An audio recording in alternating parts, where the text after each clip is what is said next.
Are all members recorded?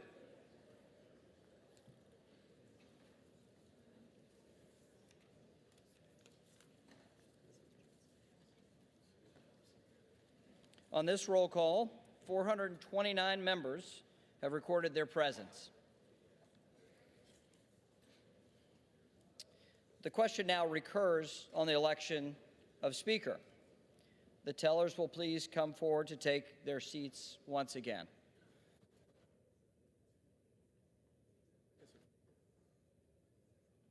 Thank you. Thank you. Oh, I didn't even notice.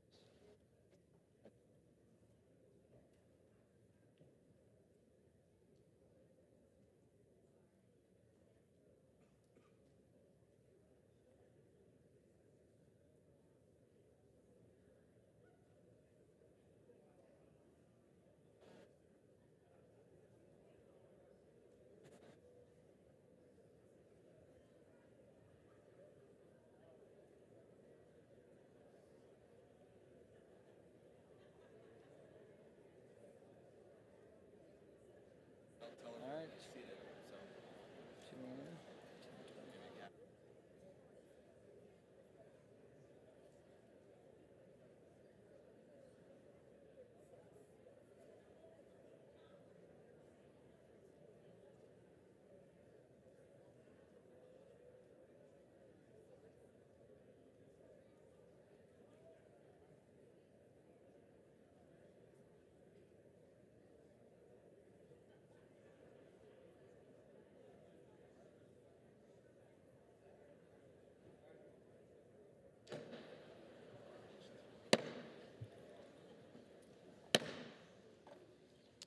The nominations are now in order. The chair now recognizes the gentlewoman from New York, Ms. Stefanik. Mr. Speaker Pro Temp, Madam Clerk, colleagues, on behalf of the House Republican Conference, I rise today to nominate the gentleman from Louisiana, Mike Johnson, as Speaker of the People's House.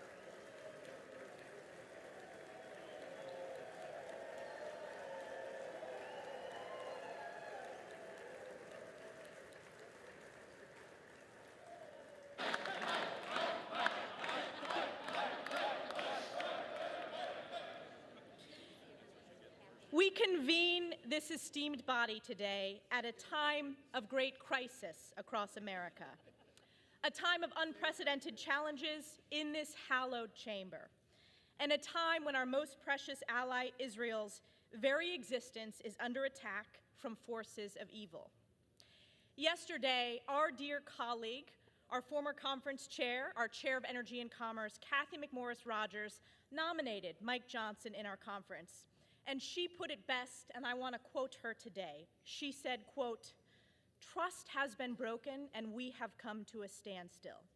How do we restore trust between members, leadership, and ultimately between Congress and we the people?"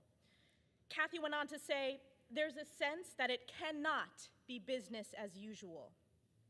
She went on to note, above the Speaker's chair in the House chamber is our nation's motto, "In God we trust."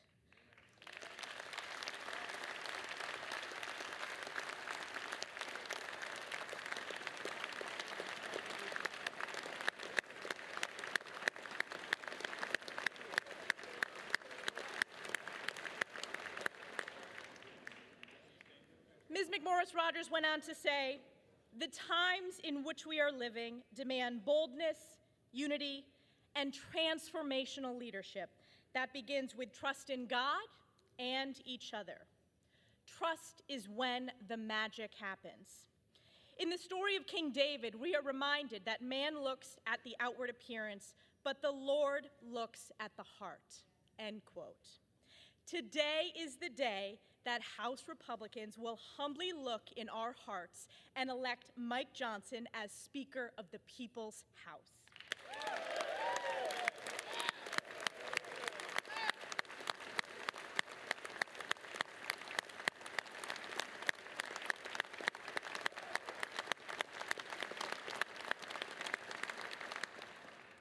A man of deep faith, Mike epitomizes what it means to be a servant leader. A deeply respected constitutional lawyer, Mike has dedicated his life to preserving America's great principles of life, liberty, and the pursuit of happiness. Mike is a titan on the Judiciary Committee and a dedicated member of the House Armed Services Committee. And as vice chair of our conference, he has united all of our members to speak clearly and boldly on behalf of the American people. A friend to all and an enemy to none, Mike is strong, tough, and fair, and above all, Mike is kind. And at this very moment, this Republican conference knows that we live in perilous times and the American people are hurting. Families are struggling under the pain of inflation caused by reckless far-left spending, unable to afford groceries, heat, or gas. We have an inhumane open border with millions illegally smuggled and trafficked, and tens of thousands of children lost in the chasm of the incompetence and negligence of the Biden administration. Israel is under attack by Iranian-backed Hamas terrorists committing atrocities, with Israelis suffering the bloodiest days in modern memory. Crime is skyrocketing on our streets, while there are vicious calls from the left to defund our great men and women in blue. American energy production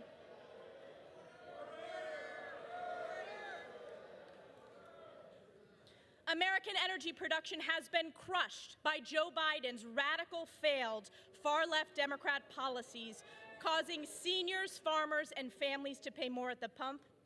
And Americans fundamentally understand that the federal government has been illegally weaponized against we, the people, shredding the Constitution, targeting conservatives, parents,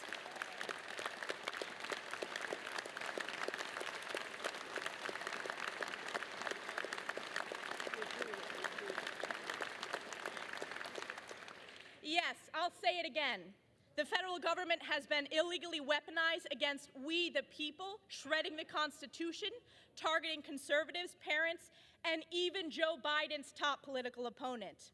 The people are looking to this great chamber to save America, and save America we will.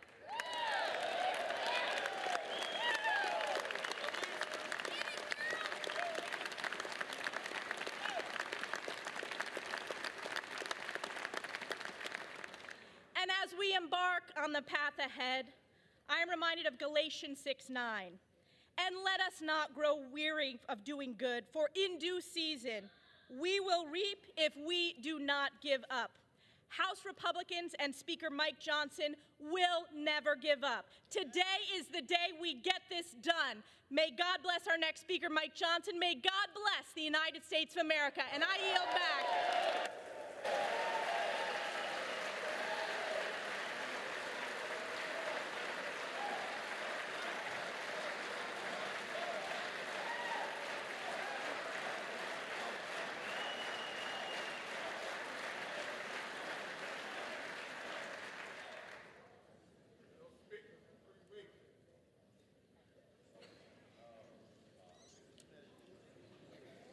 The chair recognizes the gentleman from California, Mr. Aguilar.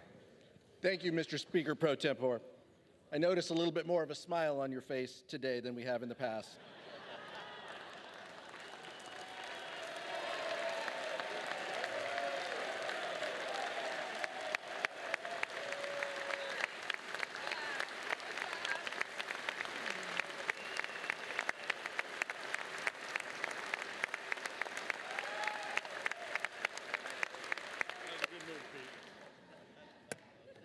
Mr. Speaker, I rise today at the direction of the Democratic Caucus to place into nomination for the position of Speaker of the House of Representatives, the Honorable Hakeem Jeffries from New York.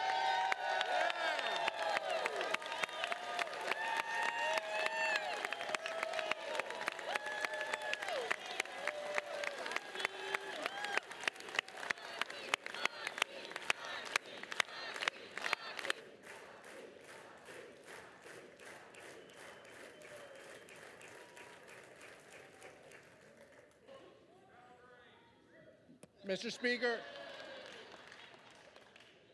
Mr. Speaker, you may agree with this, but we are back here 22 days into this Republican-manufactured chaos, and House Republicans have brought us to the exact same position that we were. All of the infighting, all of the disarray, just to end up where we were 3 weeks ago. These past few weeks, we have been left wondering if Republicans were truly intent on solving our issues, reopening the House of Representatives, and rallying around someone to lead this chamber. Or has this been about something else? Has this been about a focus of House Republicans to find the person who can pass their extreme litmus test to oppose marriage equality, enact a nationwide abortion ban without exceptions, gut Social Security and Medicare, and support overturning a free and fair election?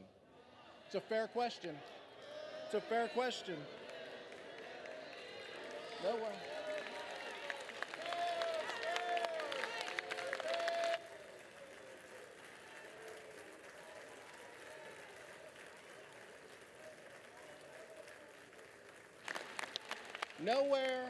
Nowhere in that candidate questionnaire is it about growing the middle class, helping our communities, keeping the cost of health care lower, and making life for everyday Americans better.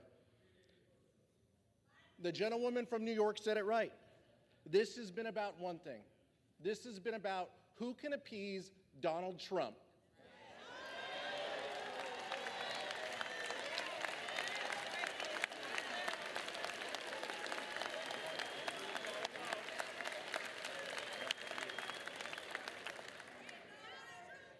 House Republicans have put their names behind someone who has been called the most important architect of the Electoral College objections.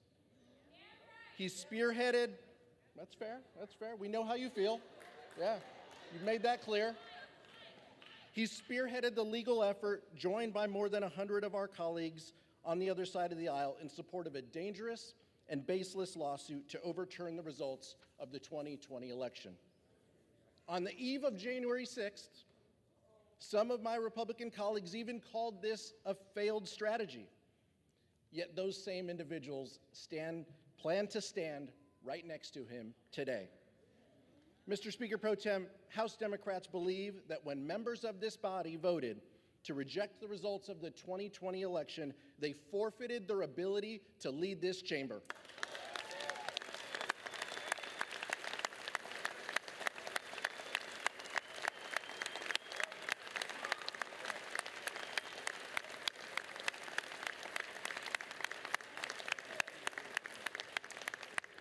On this side of the aisle, we know what leadership looks like.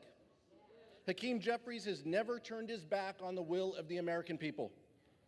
The son of two social workers, he has always stood by the side of working families. The most pressing needs of everyday Americans are his North Star. He believes that everyone in America should have the opportunity to get ahead and achieve their version of the American dream. He believes that access to affordable health care is a right, not a privilege. He believes that reproductive freedom must be guaranteed, not stripped away.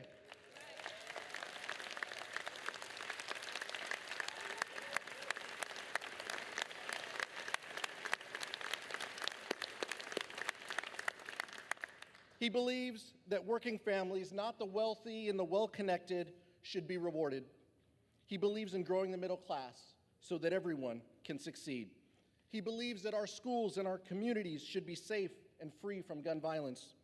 He believes that investing in public schools, not depriving students of fact-based education by banning books.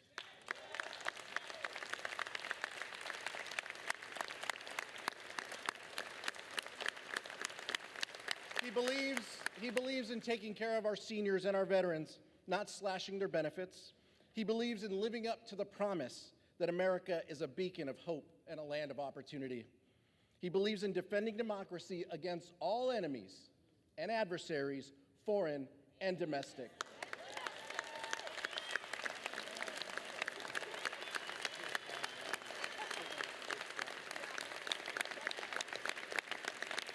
He believes in standing by our allies, Israel and Ukraine.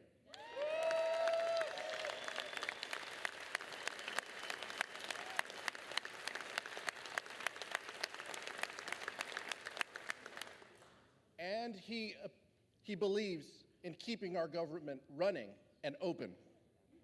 Let me be clear. This is not just a belief system. Leader Jeffries has the track record to back it up. He is certainly a far contrast from who Republicans have nominated, with or without their votes, to nominate today. But if House Republicans choose, they can still join us on a bipartisan path forward. Let's come together to fund our government, support our allies abroad, and deliver for working families. End the chaos, end the dysfunction, end the extremism. Let's open up the people's house. I yield back, Mr. Speaker.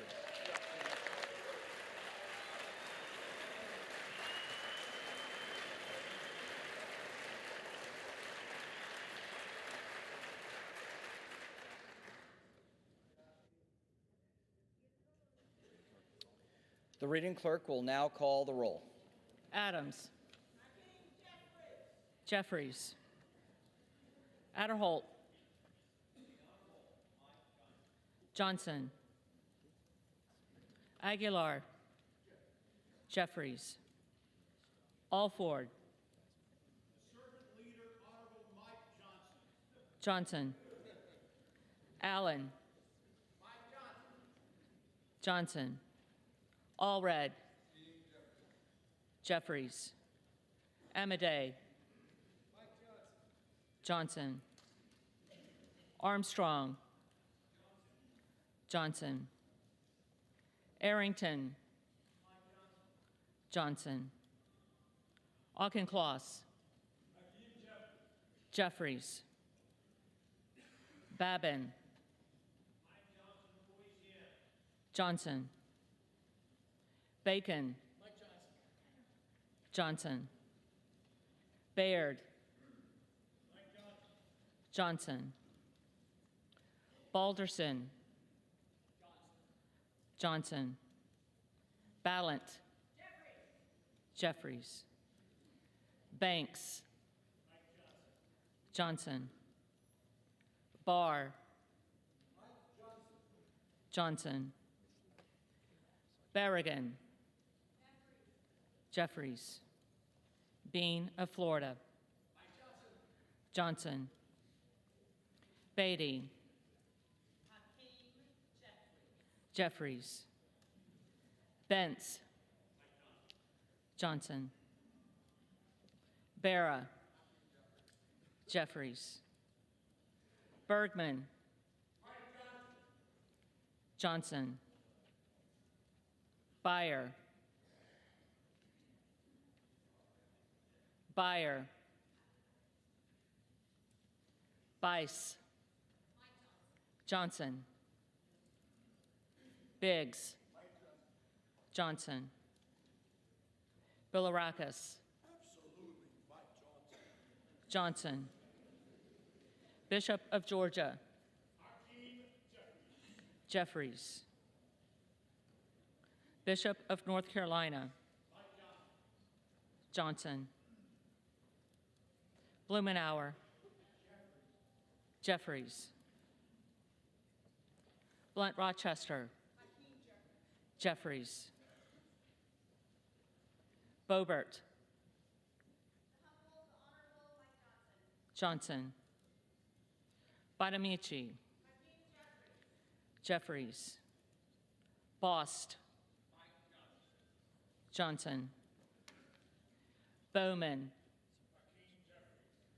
Jeffries. Boyle of Pennsylvania. Boyle of Pennsylvania. Burkeen. Johnson. Brown. Jeffries. Brownlee. Jeffries. Buchanan. Johnson. Buck. Johnson. Bouchon. Johnson. Bazinski. Jeffries. Burchett. Johnson. Burgess. Johnson. Burleson. Johnson. Bush. Jeffries. Calvert. Johnson. Kamek. Johnson. Caraveo. Jeffries. Carbajal. Jeffries. Cardenas. Jeffries.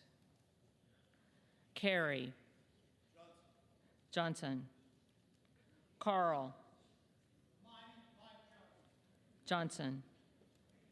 Carson. Jeffries. Carter of Georgia. Johnson. Carter of Louisiana. Jeffries. Carter of Texas. Johnson. Cartwright. Jeffries. Kassar. Jeffries. Case. Jeffries. Caston. Jeffries. Castor of Florida. Jeffries. Castro of Texas. Jeffries. Chavez de Reamer. Johnson.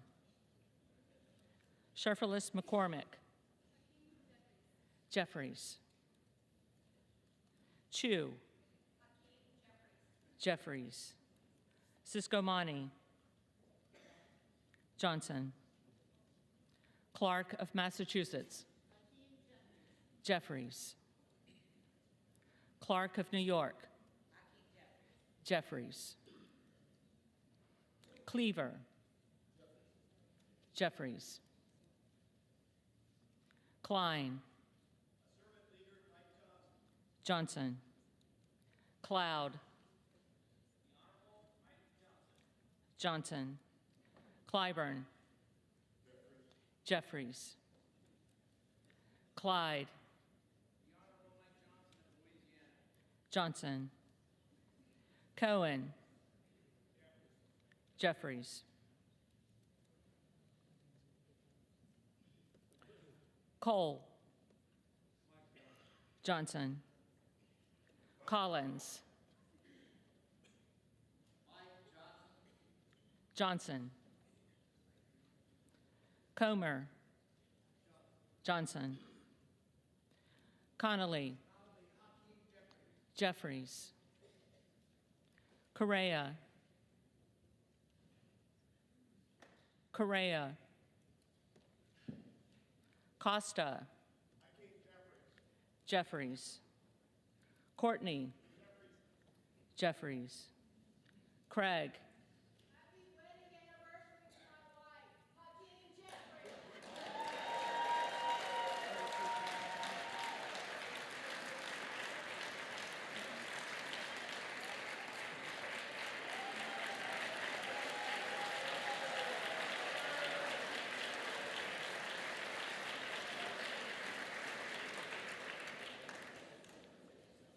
Jeffries.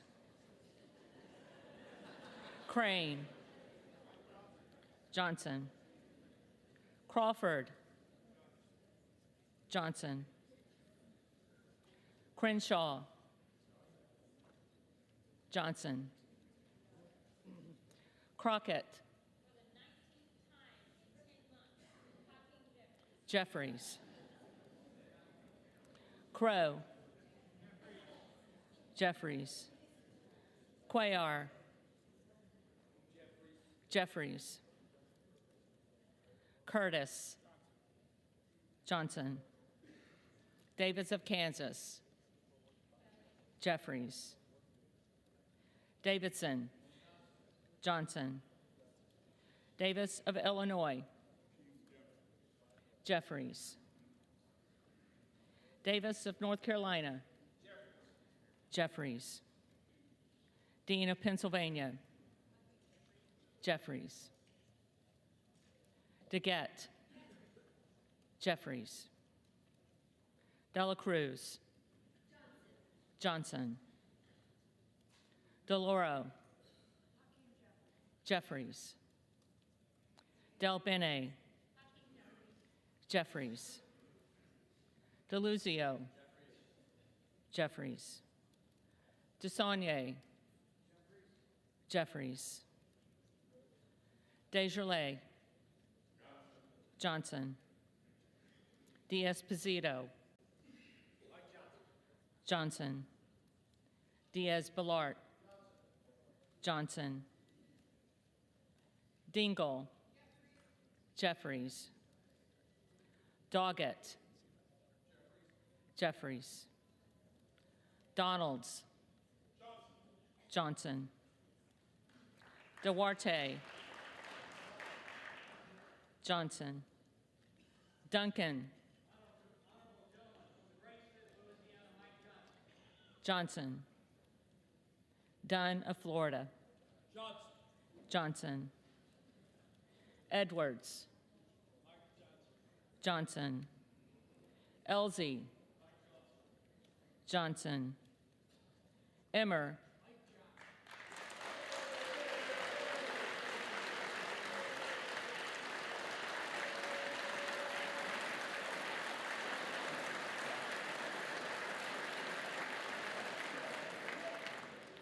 Johnson. Escobar. Jeffries. Eshu. Jeffries. Espaillat. Jeffries. Estes. Johnson. Evans. Jeffries. Ezell. Johnson. Fallon.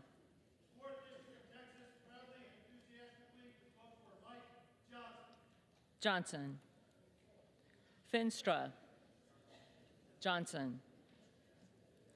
Ferguson. Johnson. Finstad. Johnson. Fishbach. Johnson. Fitzgerald. Johnson. Fitzpatrick. Johnson. Fleischman. Johnson. Fletcher. Jeffries. Flood. Johnson. Foster. Jeffries. Fushi. Jeffries. Fox. Johnson. Lois Frankel. Jeffries. Scott Franklin. Johnson. Frost. Jeffries. Fry. Johnson. Fulcher. Johnson. Gates. Johnson. Gallagher. Johnson. Gallego. Gallego. Garamendi. Jeffries. Garbarino. Johnson. Mike Garcia. Johnson. Robert Garcia. Jeffries. Garcia of Illinois. Jeffries. Garcia of Texas. Jeffries. Jimenez. Johnson. Golden of Maine. Jeffries. Goldman of New York. Jeffries. Gomez. Jeffries. Tony Gonzalez. Johnson. Vicente Gonzalez. Vicente Gonzalez. Good of Virginia. Johnson. Gooden of Texas. Johnson. Gosar. Johnson. Gottheimer. Jeffries. Granger.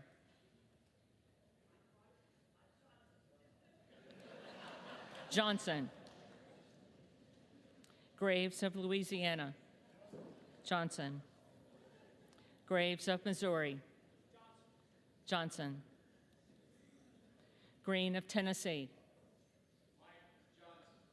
Johnson. Green of Texas.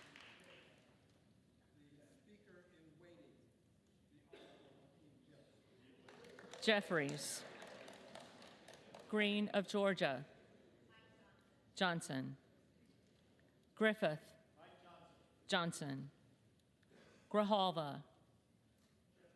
Jeffries. Grothman. Johnson. Guest. Johnson. Guthrie. Johnson. Hageman. Johnson. Harder of California.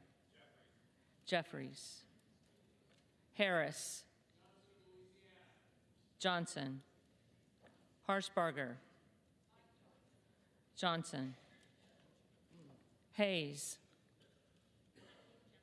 Jeffries. Hearn. Johnson.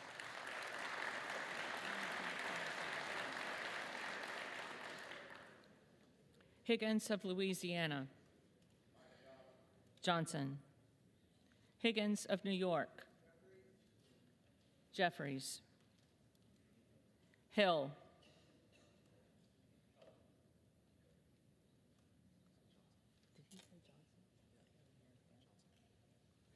Johnson. Himes. Jeffries. Henson. Johnson. Horsford. Jeffries. Houchin. Johnson. Houlihan. Jeffries. Hoyer. Jeffries. Hoyle of Oregon. Jeffries. Hudson. Johnson. Huffman. Jeffries. Huizinga. Johnson. Hunt. Johnson. Isa. Johnson. Ivy. Jeffries. Jackson of Illinois. Jeffries. Jackson of North Carolina. Jeffries. Jackson of Texas. Johnson. Jackson Lee. Jeffries. Jacobs. Jeffries. James. Johnson. Jayapal. Jeffries. Jeffries. Jeffries.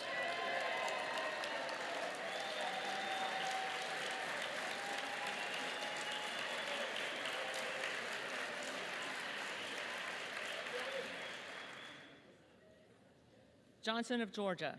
Standing for reproductive freedom for women, I cast my vote for Hakeem Jeffries. Jeffries. Johnson of Louisiana. Johnson.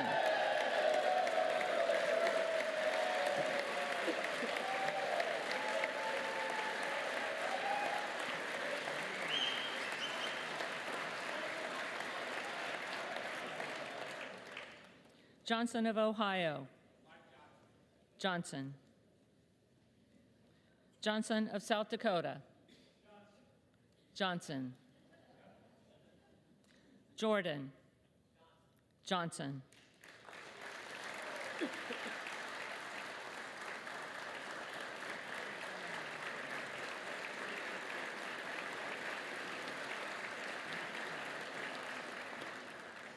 Joyce of Ohio. Joyce of Ohio. Johnson. Joyce of Pennsylvania. Johnson. Kemlager Dove. Jeffries. Capter.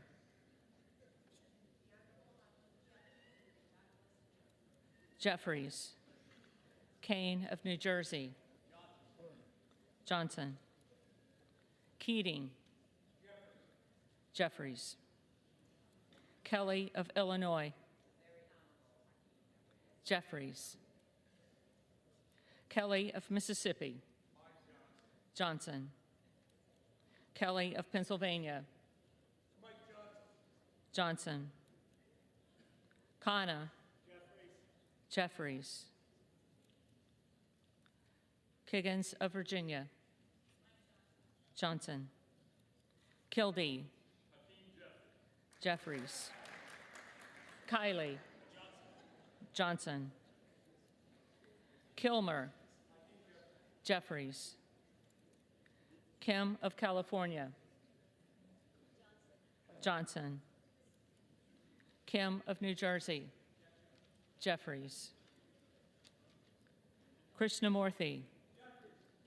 Jeffries. Custer. Jeffries. Kustoff. Johnson. LaHood. Johnson. LaLota. Johnson.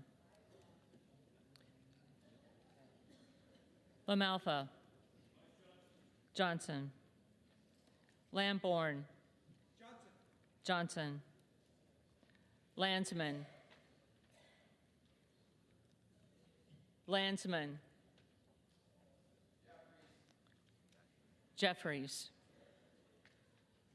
Langworthy. Johnson. Larson of Washington. Jeffries. Larson of Connecticut. Jeffries. Latta. Johnson. LaTurner. Johnson. Lawler. Johnson. Lee of California. Jeffries. Lee of Florida. Johnson. Lee of Nevada. Jeffries. Lee of Pennsylvania. Jeffries.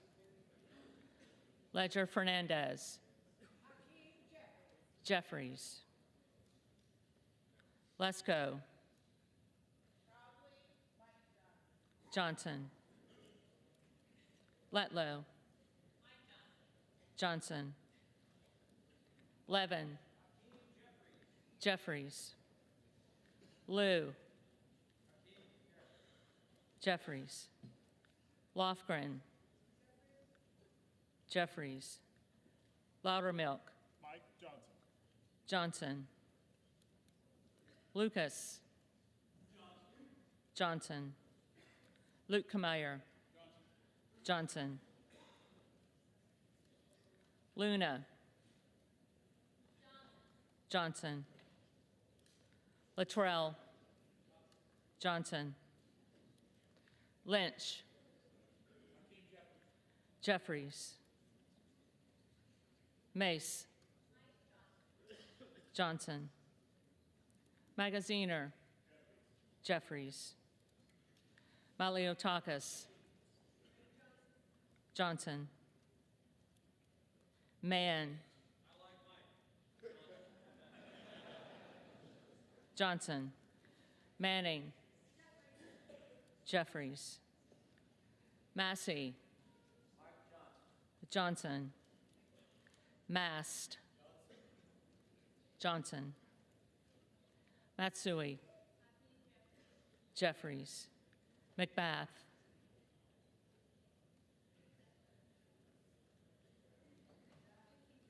Jeffries. McCarthy. Johnson.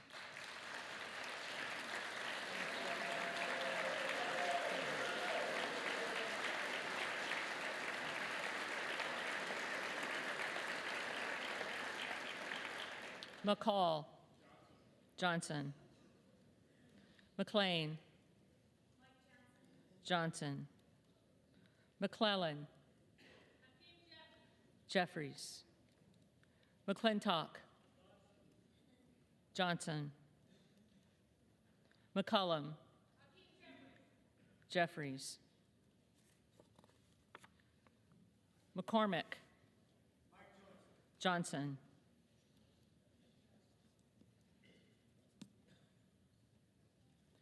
McGarvey. Jeffries. McGovern. Jeffries. McHenry. Johnson.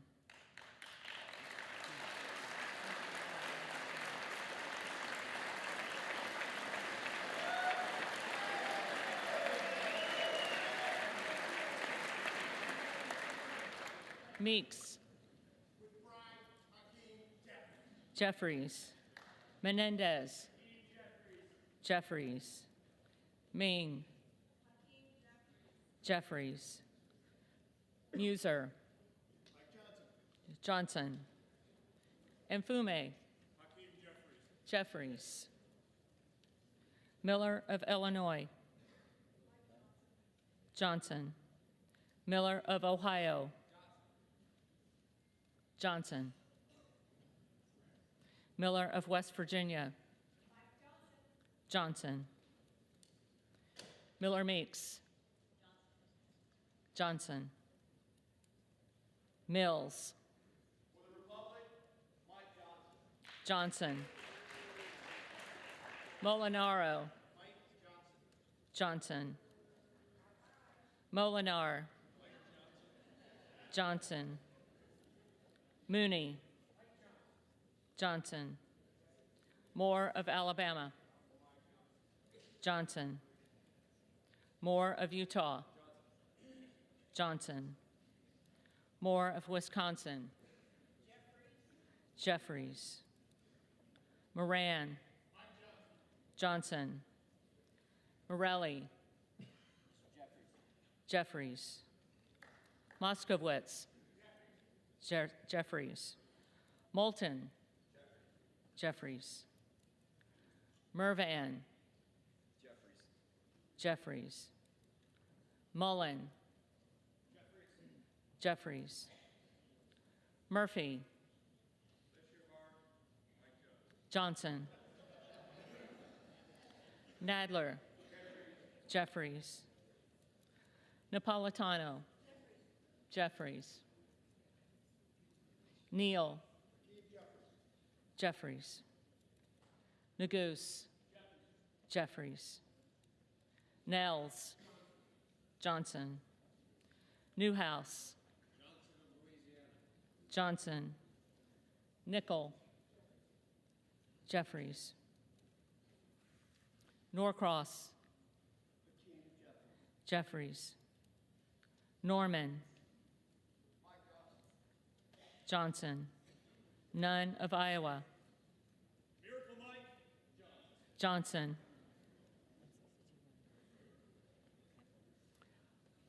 Obernolte. Johnson. Ocasio-Cortez. Jeffries. Ogles. Johnson. Omar. Jeffries. Owens. Johnson. Pallone. Jeffries. Palmer. Johnson. Panetta.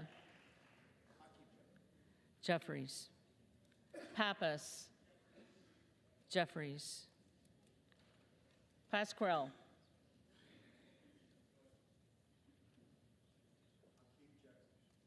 Jeffries. Payne. Gentleman from New York, Hakeem Jeffries. Jeffries. Pelosi. As one who knows and respects the role of Speaker, Hakeem Jeffries.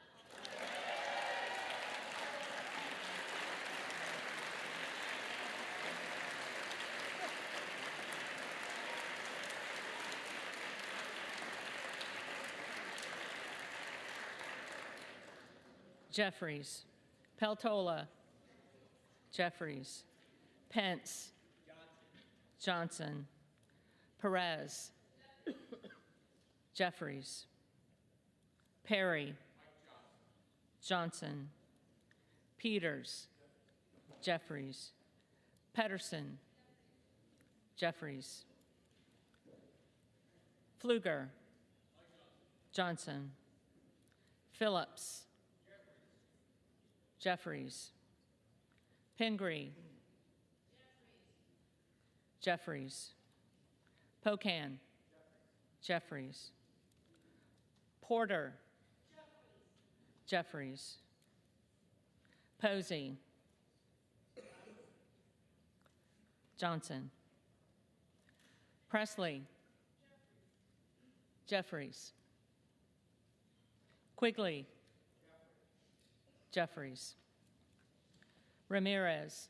Hakeem Jeffries. Jeffries. Raskin. Jeffries. Reschenthaler. Johnson. Rogers of Washington. Johnson. Rogers of Alabama. Johnson. Rogers of Kentucky. Johnson. Rose. Johnson. Rosendale. Johnson. Ross. Jeffries. Rouser. Johnson. Roy. Johnson. Ruiz. Jeffries. Rupersberger. Jeffries. Rutherford. The very honorable Mike Johnson. Johnson. Ryan. Jeffries. Salazar. Johnson. Salinas. Jeffries. Sanchez. Jeffries. Santos. Johnson. Sarbanes. Jeffries.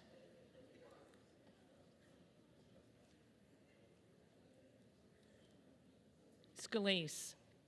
Great state of Louisiana, Mike Johnson. Johnson.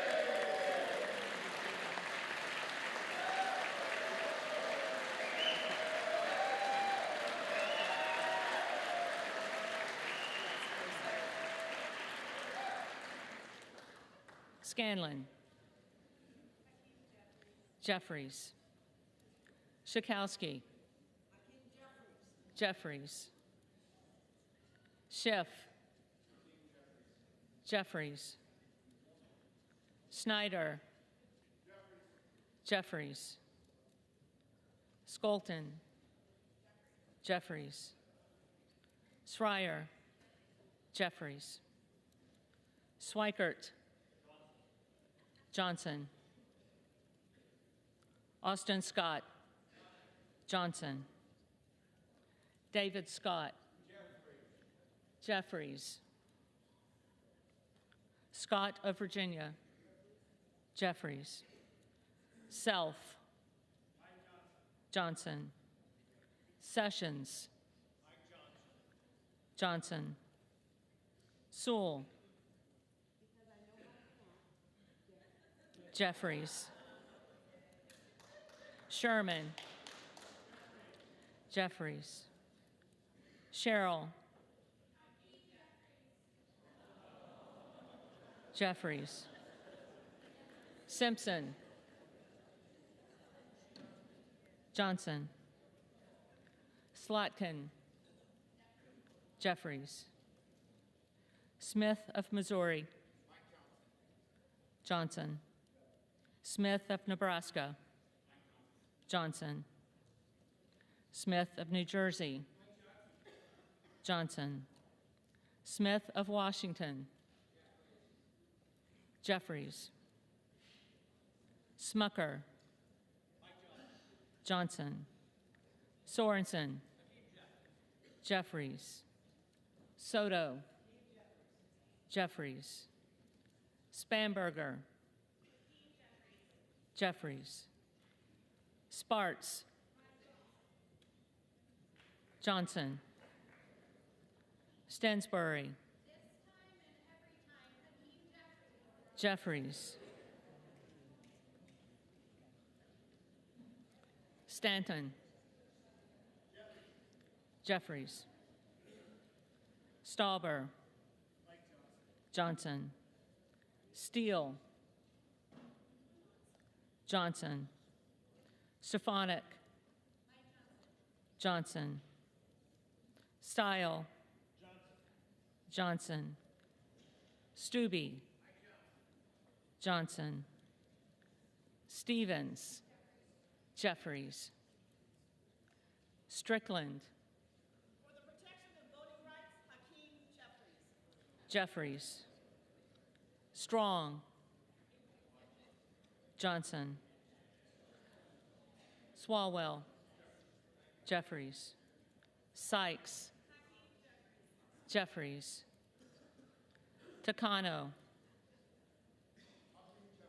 Jeffries. Tenney. Johnson. Tanadar. Jeffries. Thompson of California. Jeffries. Thompson of Mississippi. Jeffries. Thompson of Pennsylvania. Johnson. Tiffany. Johnson. Timmons. Johnson. Titus. Jeffries. Tlaib. Jeffries. Takuda. Jeffries. Tonko. Jeffries. Torres of California. Jeffries. Torres of New York. Jeffries.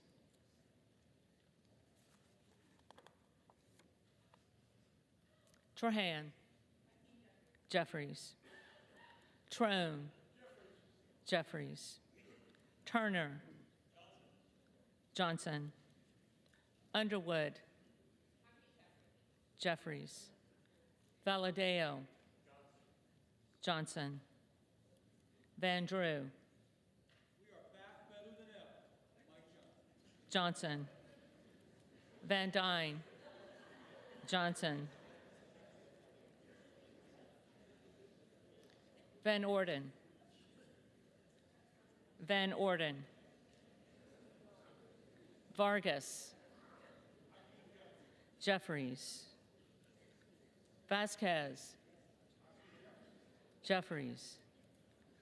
Vesey. Jeffries. Velasquez. Jeffries. Wagner. Johnson. Wahlberg. Johnson. Waltz. Johnson. Wasserman Schultz. Jeffries. Waters.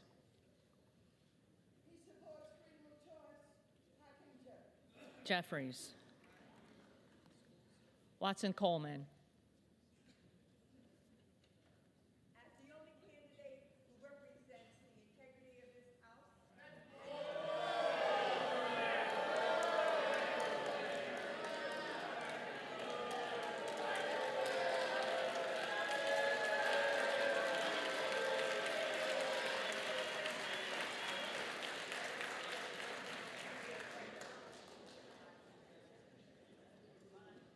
Watson Coleman. do I need to say Hakeem Jeffries again because I read? Jeffries. The House will come to order. The clerk, the staff, and the tellers deserve to have the attention of the House. The clerk will continue. Weber of Texas.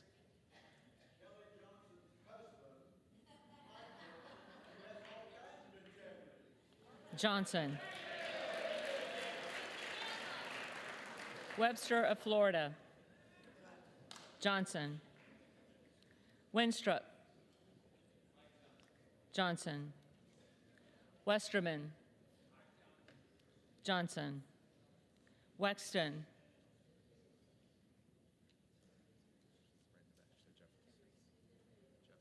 Jeffries. Wild. Jeffries. Williams of Georgia. Jeffries. Williams of New York. Johnson. Williams of Texas. Johnson. Wilson of Florida. Wilson of Florida. Jeffries.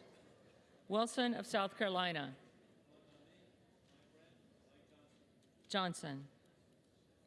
Whitman. Johnson. Womack. With the 217th pick in the race for Speaker in the 3rd District of Arkansas, selects Mike Johnson.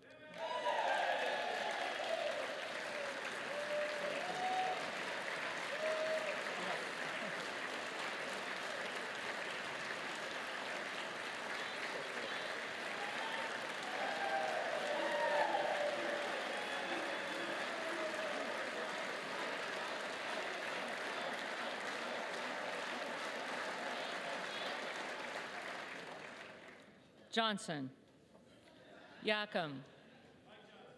Johnson. Zinke. The next Speaker of the People's House,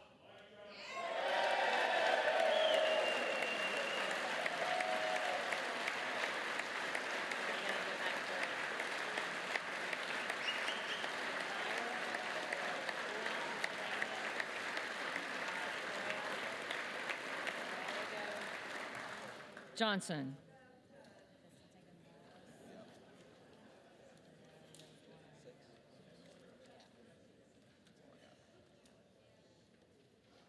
The clerk will now call the names of the members who did not answer the first call of the roll. Byer. Jeffries.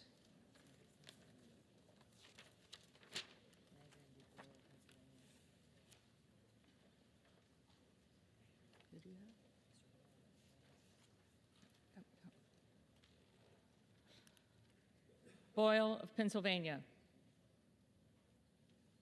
Boyle of Pennsylvania.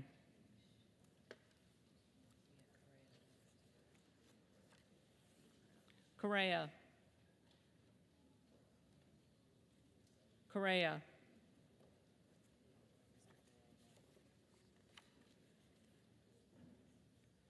Gallego.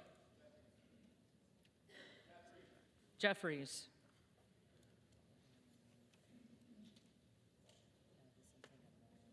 Vicente Gonzalez.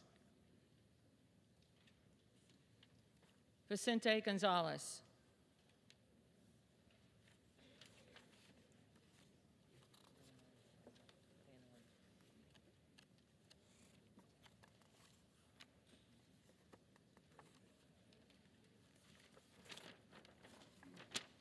Van Orden. Van Orden.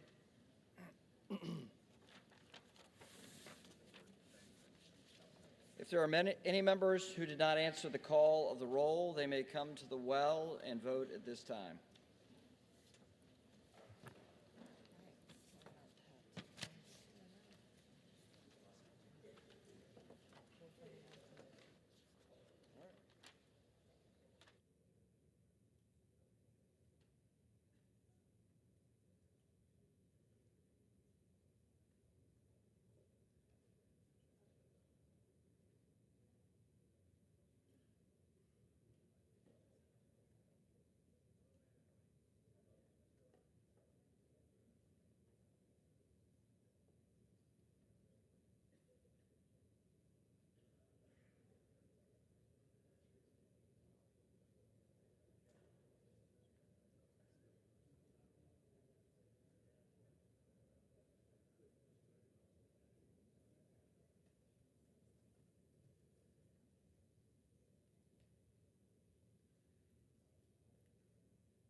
In their tallies that the total number of votes cast is 429, of which the Honorable Mike Johnson of the state of Louisiana has received 220 votes.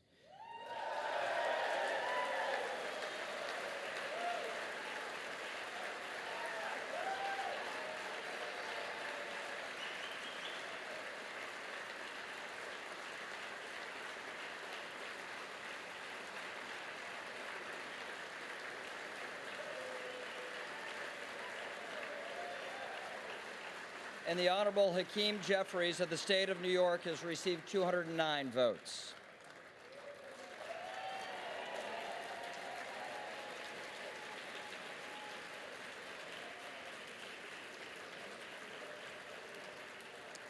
Therefore, the Honorable Mike Johnson of the state of Louisiana, having received a majority of the votes cast, is duly elected Speaker of the House of Representatives for the 118th Congress.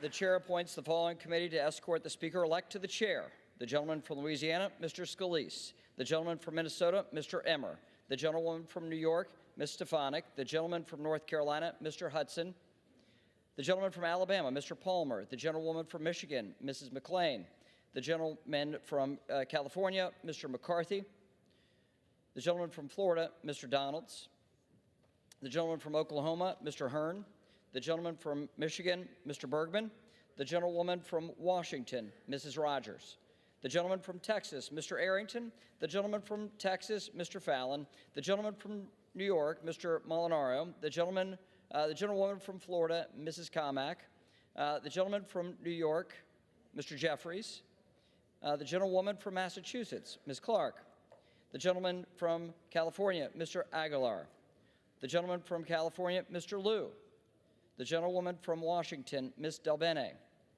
the gentleman from South Carolina, Mr. Clyburn; the gentleman from Colorado, Mr. Neguse; the gentlewoman from Texas, Ms. Escobar, the gentlewoman from Illinois, Ms. Underwood, the gentlewoman from Florida, Ms. Wasserman Schultz, the gentleman from Michigan, Mr. Kildee, the gentlewoman from California, Ms. Jacobs, the gentlewoman from Texas, Ms. Crockett, and the members of the Louisiana delegation, Mr. Graves, Mr. Higgins, Ms. Letlow, Mr. Carter. The committee will retire from the chamber to escort the Speaker-elect to the chair.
Everybody good? All right. You're welcome.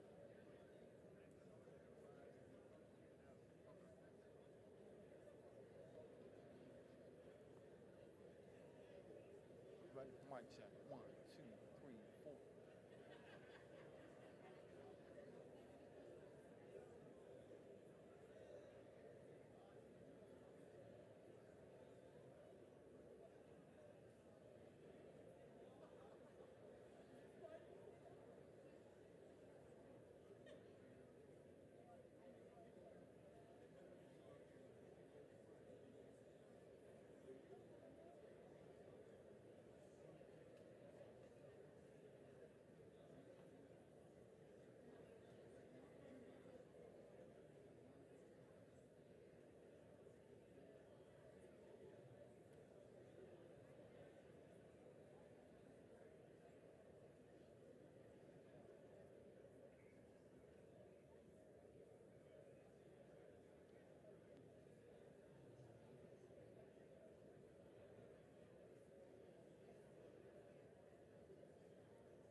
The House will come to order.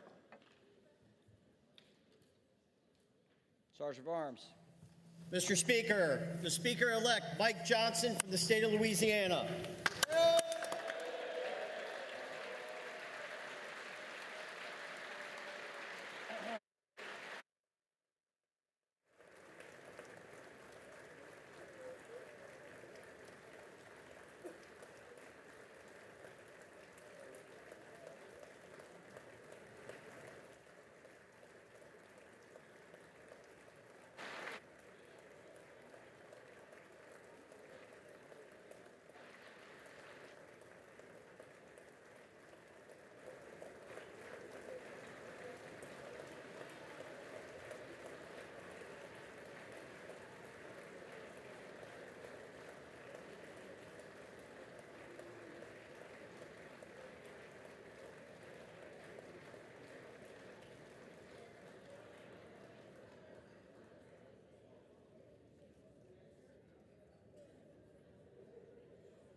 The House will come to order.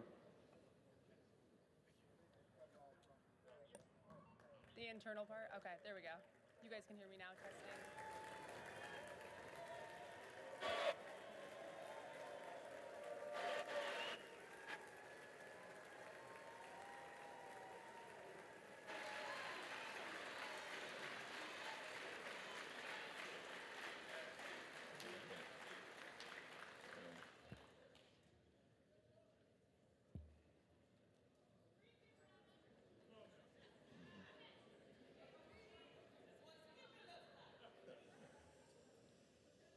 Speaker Mike Johnson, Speaker Emerita Nancy Pelosi, Whip Clark, Chairman Aguilar, all of my colleagues in government on both sides of the aisle. It's an honor and a privilege to once again stand before you as House Democratic leader. From the very beginning of this Congress, House Democrats have made clear that we will find bipartisan common ground with our Republican colleagues whenever and wherever possible, for the good of the American people. And House Democrats have repeatedly done just that. It was House Democrats who provided a majority of the votes necessary to avoid a catastrophic default on our debt that would have crashed the U.S. economy and triggered a job-killing recession. It was House Democrats who provided a majority of the votes necessary to avoid a government shutdown that would have hurt everyday American. It was House Democrats who provided a majority of the votes necessary to secure $16 billion in disaster assistance for Americans whose lives have been devastated by extreme weather events. From the very beginning of this Congress, House Democrats have been governing for the people.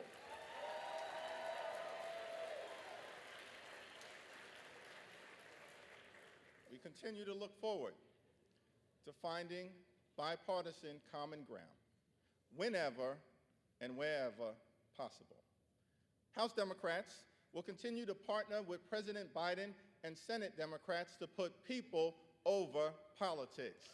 House Democrats will continue to fight for lower costs, better paying jobs, safer communities, and to build an economy from the middle out and the bottom up and not the top down. House Democrats will continue to push back against extremism in this chamber and throughout the country.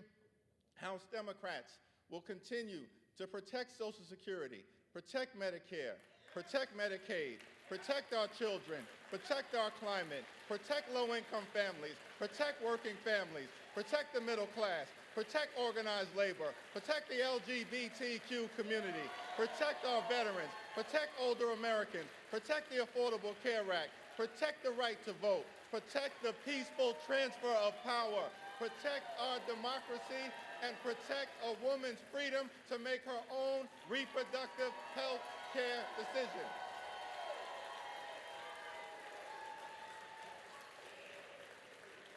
These are blue lines in the sand, and we will work hard to make sure that they are never crossed. We must also continue to stand by President Biden as he works to bring American hostages and Israeli hostages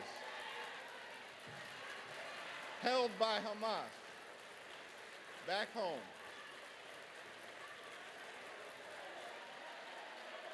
American hostages and Israeli hostages and international hostages back home.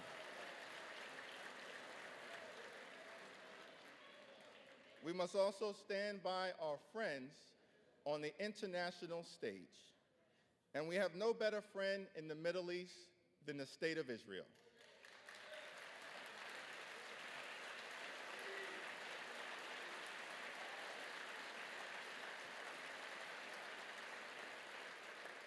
Israel has a right to exist as a Jewish and democratic state. The special relationship between the United States and Israel is unbreakable.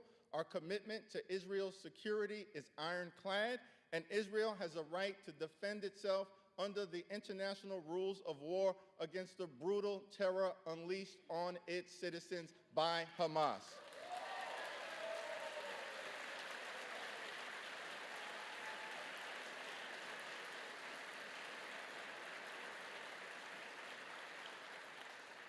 Our ironclad commitment to Israel's security and the effort to defeat Hamas is not inconsistent with the goal of achieving a lasting and just peace between Israel and the Palestinian people.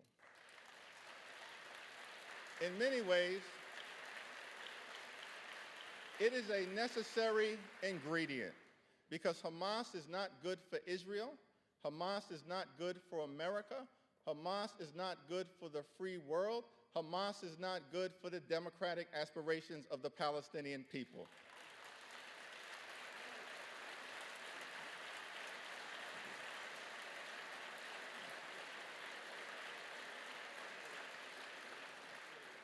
We must also support Ukraine in its courageous effort to defeat Russian aggression. There are only two paths in front of us. We can either stand up for Ukraine or bow down to Vladimir Putin. That is not a difficult choice. We must stand up for America's national security. We must stand up for democracy. We must stand up for freedom. We must stand up for truth. We must stand up for the Ukrainian people until victory is won.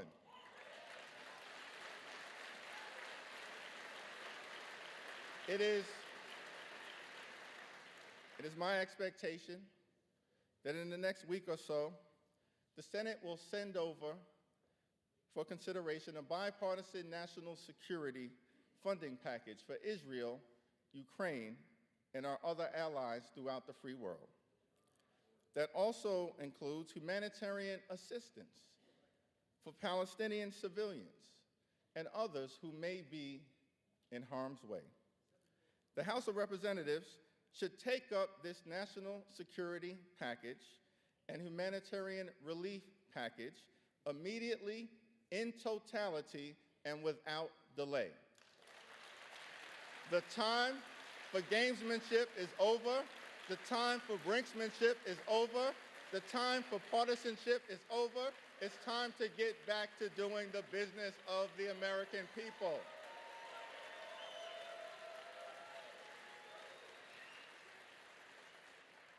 Let me conclude. Let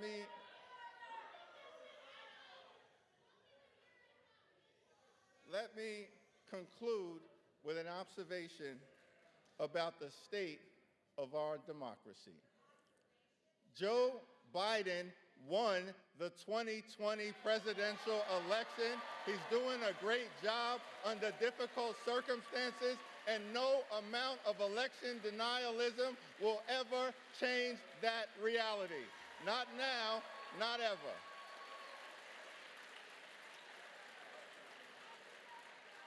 Throughout the years, presidents from Ronald Reagan to Barack Obama, Dwight Eisenhower to Lyndon Baines Johnson have spoken to this chamber and urged us to put aside partisan politics for the good of the American people.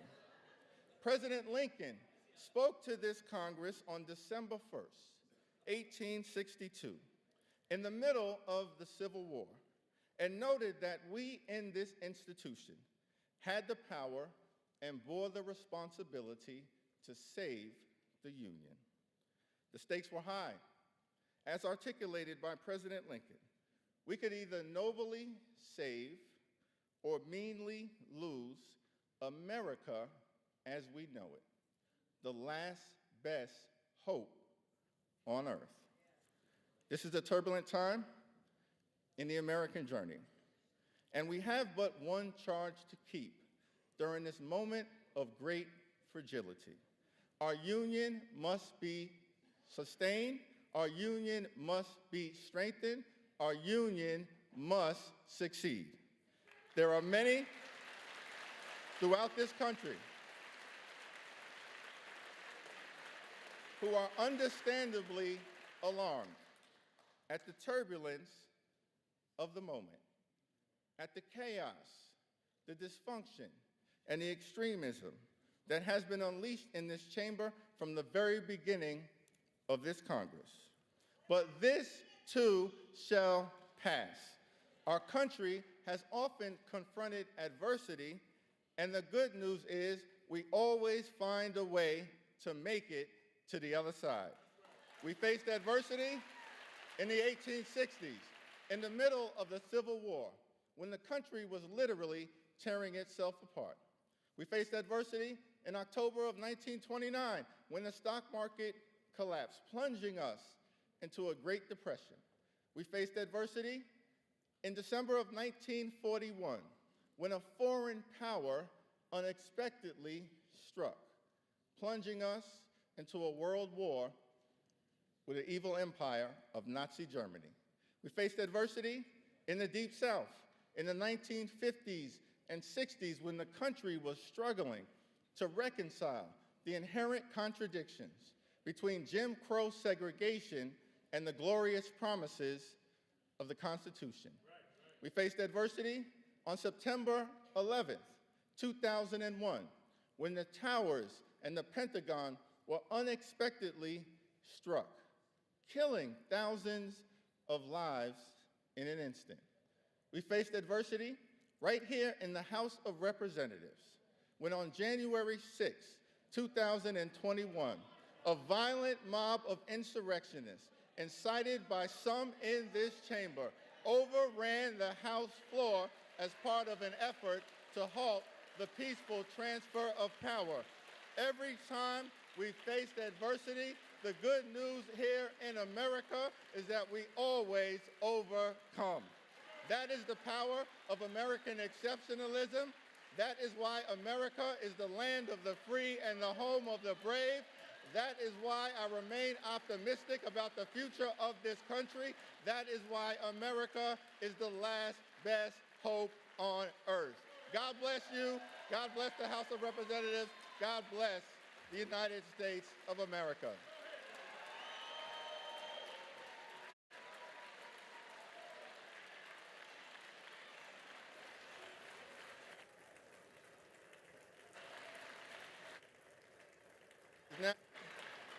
It is now my solemn honor and responsibility to hand over the People's Gavel here in the United States House of Representatives to a family man, a hardworking man, a Baptist man, a Southern man, a son of a firefighter's household, the gentleman from the great state of Louisiana and the 56th Speaker of the United States House of Representatives, the Honorable Mike Johnson.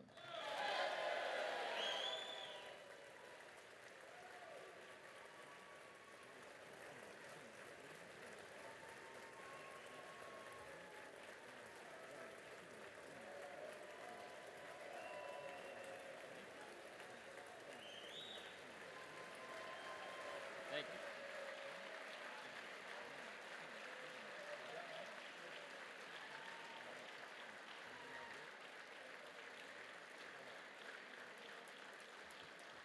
Thank you.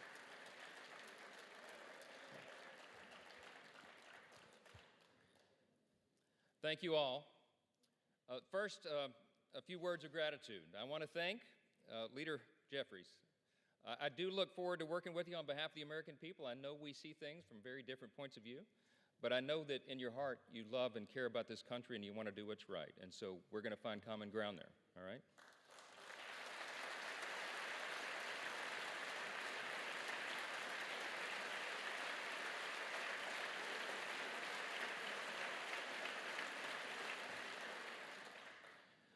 I want to express my great thanks for our Speaker Emeritus, Kevin McCarthy.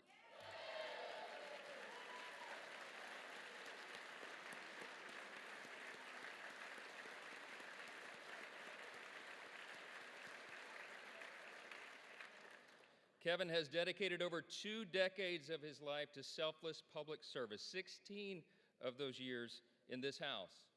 And you would be hard-pressed to find anybody who loves this institution more or has contributed more to it. He is the reason we're in this majority today.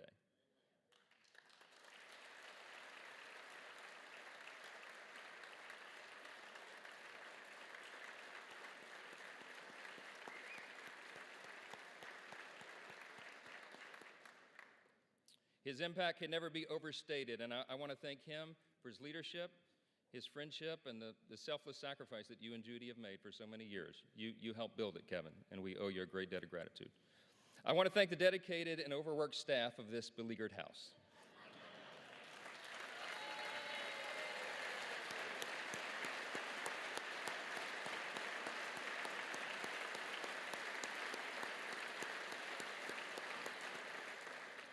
They accept praise so stoically. But Miss Susan Cole, our House reading clerk, and yes.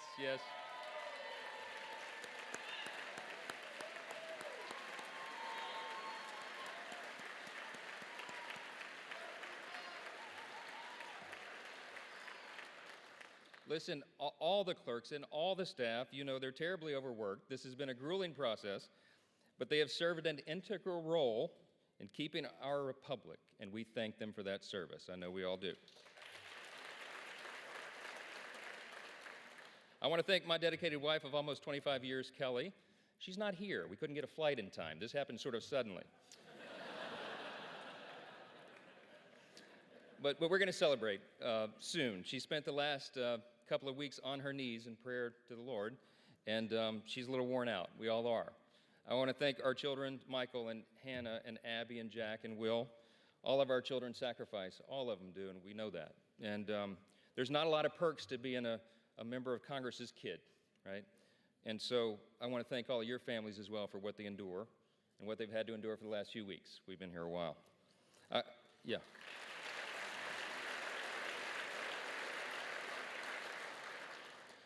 I want to thank my faithful mother, Jeannie Johnson, who bore me at the age of 17.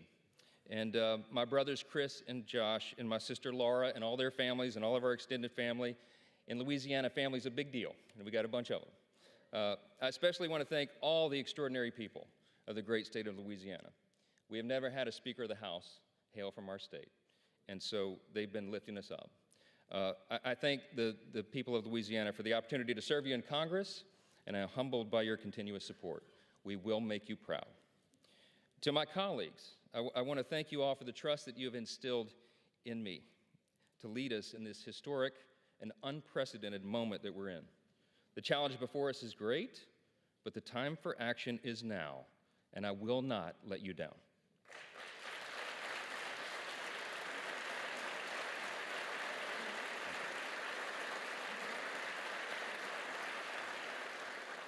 I want to say to the American people, on behalf of all of us here, we hear you. We know the challenges you're facing. We know that there's a lot going on in our country, domestically and abroad, and we are ready to get to work again to solve those problems, and we will. Our mission here is to serve you well, to restore the people's faith in this House, in this great and essential institution. My dad, it was mentioned, my dad was a firefighter. He was an assistant chief in the fire department in my hometown of Shreveport, Louisiana, a little town in northwest Louisiana. On September 17, 1984, when I was 12 years old, he was critically burned and permanently disabled in the line of duty. All I ever wanted to be when I grew up was the chief of the fire department in Shreveport. But after the explosion on that fateful day, he nearly died, and it was a long road back, and it's changed all of our life trajectories. I'm the oldest of 4 kids. And my dad, he lived with pain all the rest of his life for decades more. And I lost my dad to cancer 3 days before I got elected to Congress, 3 days. And he wanted to be there at my election night so badly. I'm the first college graduate in my family. This was a big deal to him. And so it was several weeks after that. It was early 2017. It was my freshman term, and it fell to me to be in the rostrum one night to serve here as Speaker Pro Tem. I thought that was a big deal until I figured out that's what you do for freshmen late at night. And I think if my memory serves, Miss Jackson Lee was winding down one of her long, eloquent speeches. And not that I was not enraptured by her speech, but I looked up at the top of the chamber there, and I saw the face of Moses staring down. And I just felt in that moment the weight of this place, right? The history that is revered here and the future that we are called to forge. And I really was just kind of almost overwhelmed with emotion. It occurred to me in that moment, it had been several weeks, and I had not had an opportunity yet to grieve my dad's passing, and I just had this sense that somehow he knew. And I had tears come to my eyes, and I was standing here, and I'm wiping them away, and then it suddenly occurs to me, the late-night C-SPAN viewers are going to think something's very wrong with the new young congressman from Louisiana. It wasn't Sheila's speech. I'm sorry. I just knew in that moment that my dad, my father, would be proud of me, and I felt that he was. And I think all of our parents are proud of what we're called to do here. I think all the American people at one time had great pride in this institution, but right now, that's in jeopardy. And we have a challenge before us right now to rebuild and restore that trust. This is a beautiful country. It's the beauty of America that allows a firefighter's kid like me to come here and serve in this sacred chamber where great men and women have served before all of us and strive together to build and then preserve what Lincoln did refer to as the last best hope of man on earth. We stand at a very dangerous time. I'm stating the obvious. We all know that. The world is in turmoil. But a strong America is good for the entire world.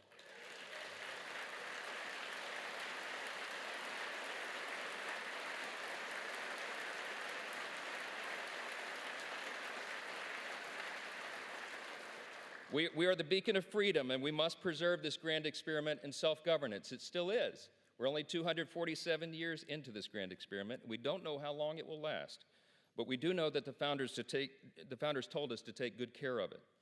I want to tell all my colleagues here what I told the Republicans in that room last night. I don't believe there are any coincidences in a matter like this. I believe that Scripture, the Bible, is very clear that God is the one that raises up those in authority. He raised up each of you, all of us.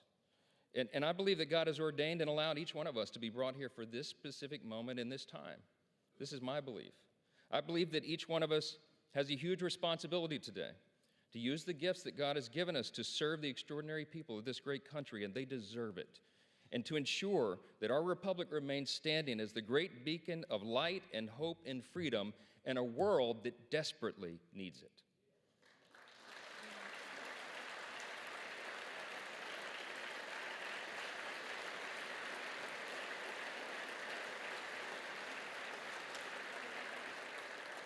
It was in 1962 that our national motto, "In God We Trust," was adorned above this rostrum. And if you look at the little guide that they give tourists and constituents who come and visit the house, if you turn in there to about page 14 in the middle of that guide, it tells you the history of this. And it says very simply, these words were placed here above us. This motto was placed here as a rebuke of the Cold War era philosophy of the Soviet Union. That philosophy was Marxism and communism, which begins with the premise that there is no God. This is a critical distinction that is also articulated in our nation's birth certificate. We know the language well, the famous second paragraph that we used to have children memorize in school, and they don't do that so often anymore, but they should. G.K. Chesterton was the famous British philosopher and statesman, and he said one time, "America is the only nation in the world that is founded upon a creed." And he said it's listed with almost theological lucidity in the Declaration of Independence. What is our creed? We hold these truths to be self-evident, that all men are created equal, not born equal, created equal. And they are endowed by the same inalienable rights, with the same inalienable rights: life, liberty, pursuit of happiness. That is the creed that has animated our nation since its founding, that has made us the great nation that we are. And we're in a time of extraordinary crisis right now. And the world needs us to be strong. They need us to remember our creed and our admonition. Turmoil and violence have rocked the Middle East and Eastern Europe. We all know it. And tensions continue to build in the Indo-Pacific. The country demands strong leadership of this body, and we must not waver. Our nation's greatest ally in the Middle East is under attack. The first bill that I'm going to bring to this floor in just a little while will be in support of our dear friend Israel, and we're overdue in getting that done.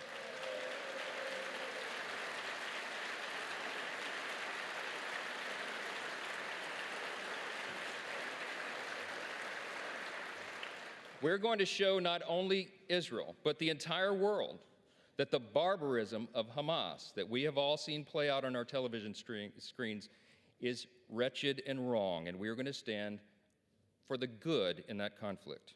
We have a catastrophe at our southern border. The Senate and the White House can no longer ignore the problem.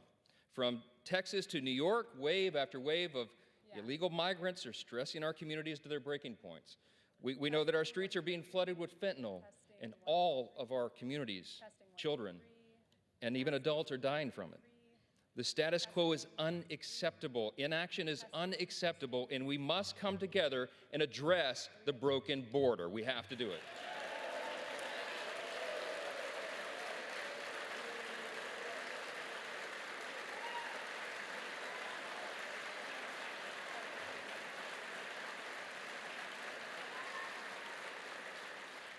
The skyrocketing cost of living is unsustainable, and Americans should not have to worry about how they're going to feed their family every week because they can't afford their groceries anymore. Everybody in this room should think about this. Here's the stats. Prices have increased over 17% in the last 2 years. Credit card interest rates are at the highest level in nearly 3 decades, and mortgage rates are now at a peak we haven't seen since 2001. We have to bring relief to the American people by reining in federal spending and bringing down inflation.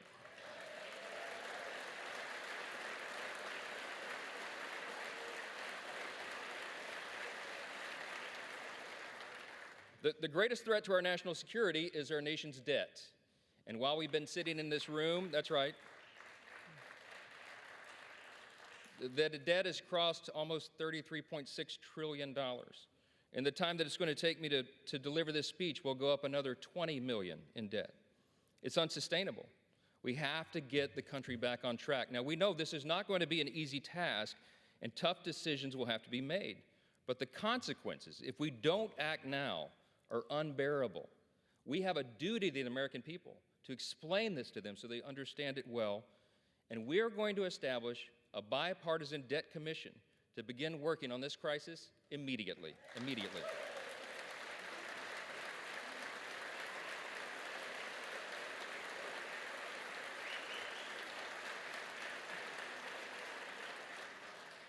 We all know that we also live in a time of bitter partisanship. It was noted, and it's been on display here today, right? When our people are losing their faith in government, when they're losing sight of the principles that made us the greatest nation in the history of the world, I think we got to be mindful of that. We're going to fight. We're going to fight vigorously over our core principles because they're at odds a lot of times now in this modern era. We have to sacrifice sometimes our preferences because that's what's necessary in a legislative body. But we will defend our core principles to the end. In his farewell address, thank you. In his farewell address, President Reagan explained the secret of his rapport with people. And I like to paraphrase his explanation all the time. He said, you know, they call me the great communicator, but I really wasn't that.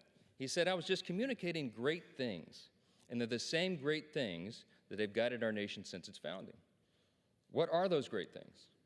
I call them the 7 core principles of American conservatism, but let me concede to you all, I think it's really quintessentially the core principles of our nation. I boil them down to individual freedom, limited government, the rule of law, peace through strength, fiscal responsibility, free markets, and human dignity. Those are the foundations that made us the extraordinary nation that we are. And you and I today are the stewards of those principles, the things that have made us the freest, most powerful, most successful nation in the history of the world, the things that have made us truly exceptional. In this time of great crisis, it is our duty to work together, as previous generations of great leaders have, to face these great challenges and solve these great problems. I will conclude with this. The job of the Speaker of the House is to serve the whole body, and I will. But I've made a commitment to my colleagues here that this Speaker's office is going to be known for decentralizing the power here.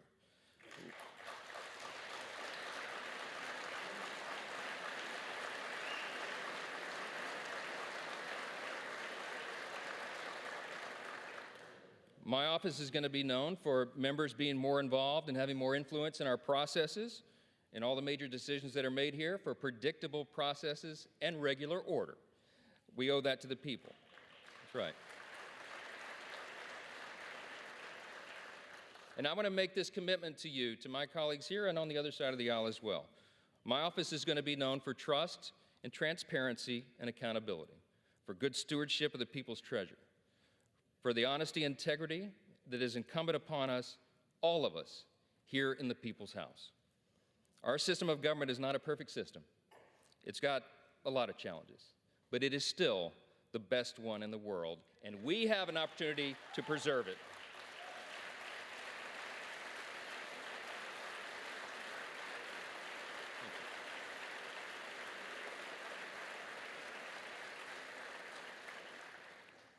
Last thing I'm going to say is a message to the rest of the world.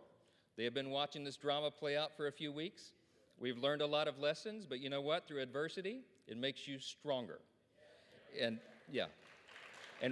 we want our allies around the world to know that this body of lawmakers is reporting again to our duty stations. Let the enemies of freedom around the world hear us loud and clear. The People's House is back in business.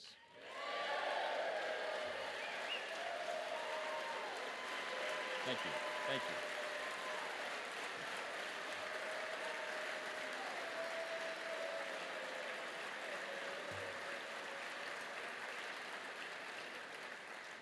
We will do our duty here. We will serve you well. We will govern well. and we'll make you proud in this institution again. We're gonna fight every day to make sure that is true. I look forward to the days ahead. I genuinely believe in my heart that the best days of America are still ahead of us. God bless you, and God bless the United States of America. Thank you.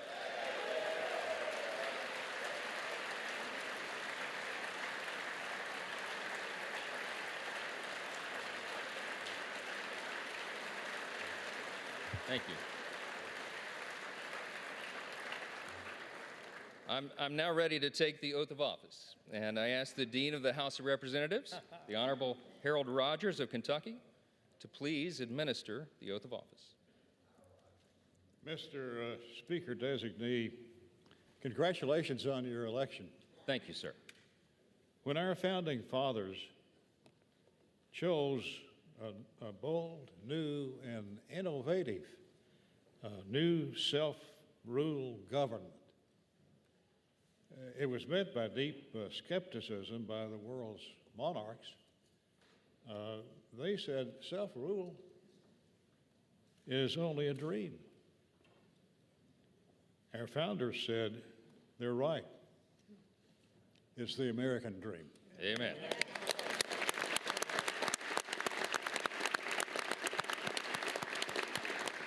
Now it's our dream. We're in charge. The speakership of the United States House of Representatives is the crucial outpost for the well-being of the people's government, the keeper, if you will, of the dream. Sir, if you wish to assume this awesome responsibility, please raise your right hand.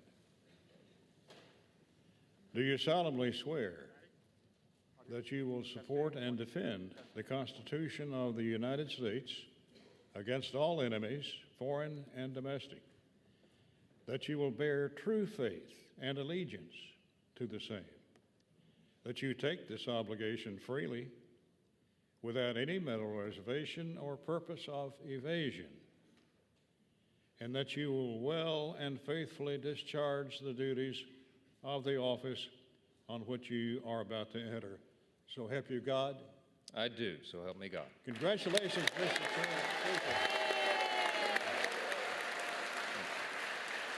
Thank you.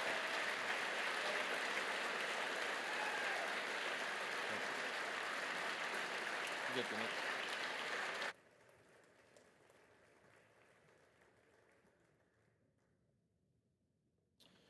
Would y'all like to get right into governing?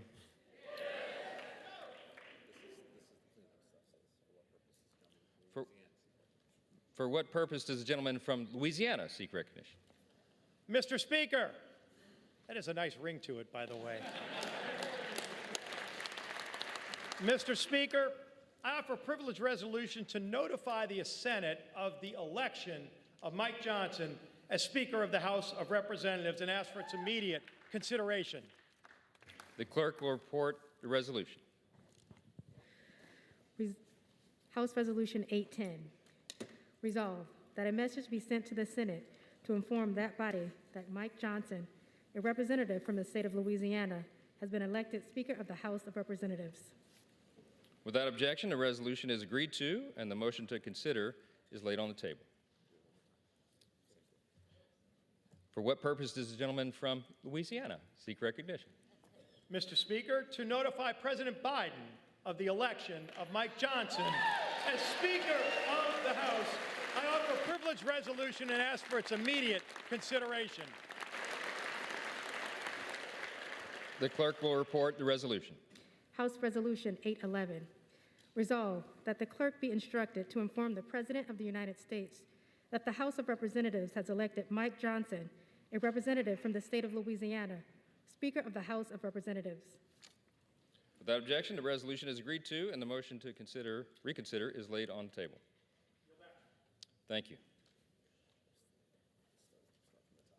All right. The chair would take this occasion to note that the speaker's announced policies with respect to particular aspects of the legislative process placed in the record on January 9, 2023 will continue in effect for the remainder of the 118th Congress. The chair announces that the Speaker has delivered to the clerk a letter dated October 25th, 2023, listing members in the order in which each shall act as Speaker pro tempore under Clause 8B3 of Rule 1.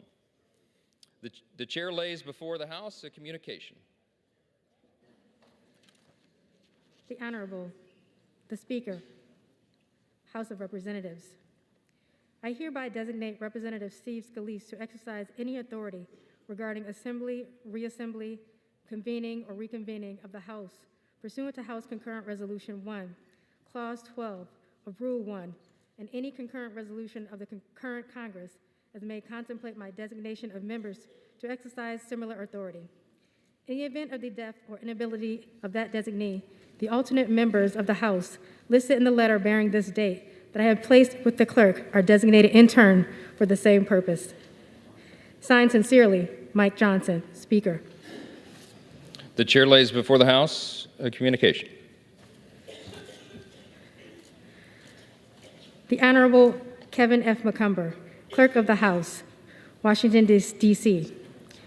Mr. Clerk, I hereby appoint the Honorable Patrick McHenry, the Honorable Adrian Smith, the Honorable Andy Harris, the Honorable Guy Reschenthaler, the Honorable Rob Whitman, the Honorable Ben Klein, the Honorable Richard Hudson, and the Honorable John Joyce to act as Speaker pro tempore to sign and roll bills and joint resolutions through the remainder of the 118th Congress. Signed sincerely, Mike Johnson, Speaker. Without objection, the appointments are approved, and the House will be in recess subject to a call of chair pursuant to Clause 12A of Rule 1. We'll be back soon. Yep, there we go. Well, we gave, you know, we're just popping up the top. If they don't get down here quick, we'll just take our turn. That's right.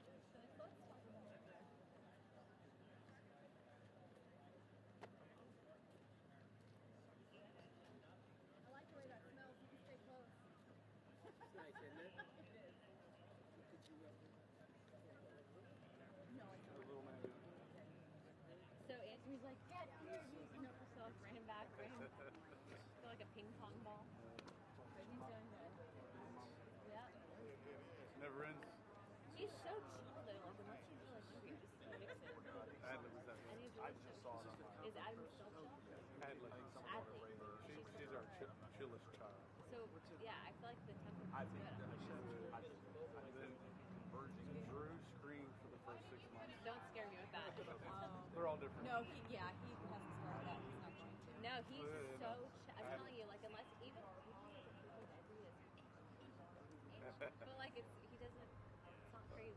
Well, Adley, the only time she would really get upset is when first, like for the first maybe 6 weeks, she'd swaddle her. And Monica had to have a C-section, so I got that responsibility. And you would think that I was dying.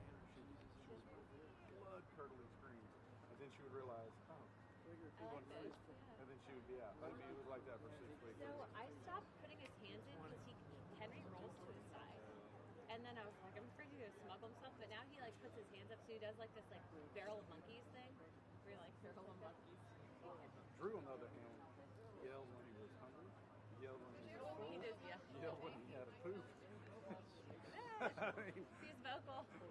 it was something else. I mean, and he actually had a sensitivity to dairy at first.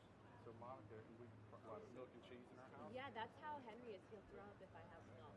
So he would be hungry and he'd be upset, and he would eat. His stomach would hurt, but it was just non-stop. Yeah, that's how. As long as I don't have, I can do ice cream or whatever. Like if I do straight up milk, he throws up. And there's no allergies to that. Yeah. Drew's It's just the way it breaks down. 13, 6 feet tall, and he's got a gallon of milk.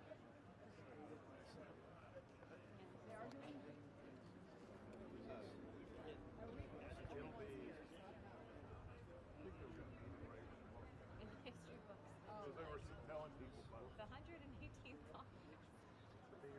the B-roll is plenty. But What is that? The flight of the bumblebees?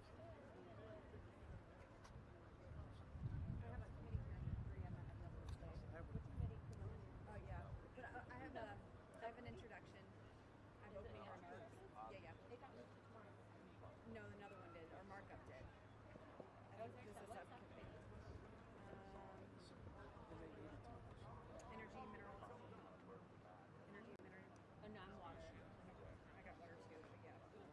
on you. Waiting for you. You called a press conference, right? Oh, we're going to Rayburn? No, we're going to go meet them. So we're meeting there and then walking out. Okay. Everyone go to Rayburn. Unless you all want to stay out here. Wow, it's Thursday. Okay. Tell them we're the welcoming committee. I think like maybe 5 minutes. By the time we get there, we come back. Just want to let you We're already sweaty, so we don't want to look too I scary. know, I was like, I dressed for winter today. So. You and me both. I'm like, thank you. People were supposed to rally at Rayburn, but she said they'll be here in 5 minutes. By the time they're walking there, we're here. It's 5. Oh, Richard's here, so we can get started. I'll go ahead and kick it off. Kick this off. I got a few things to get off my chest. Okay. All right. Let's open mic. But don't name names. Don't burn bridges. You say my colleagues. Or with an X. I'll go ahead. Come here. What I do. Well, my highlight today was when they said, speaker in waiting. Keep waiting. I got that deep voice in there. Aguilar was laughing at me. Got it. Keep waiting. It literally is. I need to do slow-mo filming for That's all right. Yeah. It's kind of like camel. Yeah, it's all right. Well, you can walk down and dramatic. You wouldn't want it that. But even has the Ray, so you have to get the Ray-Bans. Have to be slow. Black light can be admired all the way down. Oh, did they? It's kind of like a light hop when you Check that out. It's not easy. What, 32 years of Copenhagen down the drain. Oh, that's a good idea. Yeah, just stay here. It's not like I'm talking. Oh, he has it in the pack. You guys, Right, but I mean, I imagine that the chairman's gonna. this is just nicotine and flavor. Let's talk about Copenhagen. 32 years of Copenhagen. Just wait. Later. That means I'm 2 years. 2 years left on it. Okay, really excited for this, but I'm gonna go. I'm not a fan. okay. We'll be here. Okay. We apparently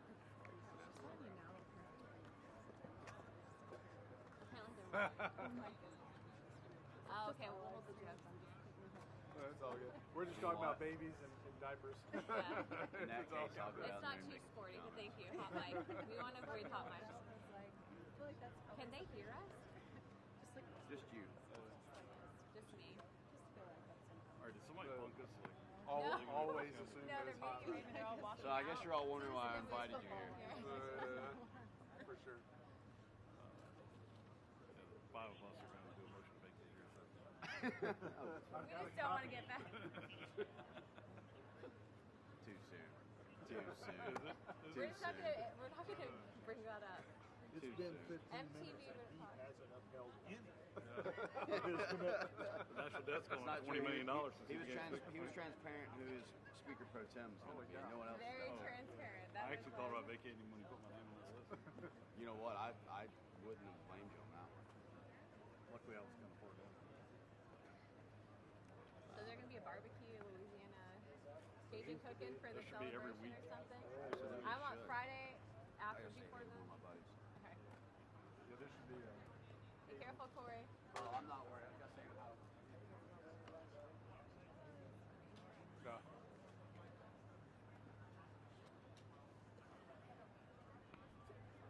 Is he bothering you? Is he bothering you? He's wild. You gotta watch him. I'm a decent guy. I didn't say a good guy. I said decent guy. What is Grothman? Grothman! He's lost. You guys go get Grothman. Cover. Palmer! They can wait on you, the chairman. Oh, yeah, they just turned his subpoenas back on. He's got to go to work. Hey, you got the subpoenas turned back on now. What? So you got the subpoenas turned back on. I know. Hey, and they're fixing to go out. Send me them.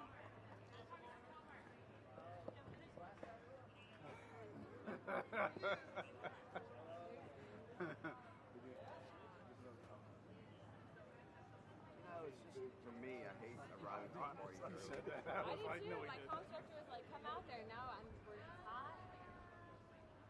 That's nice in this house. I'm gonna be hot. Oh my gosh.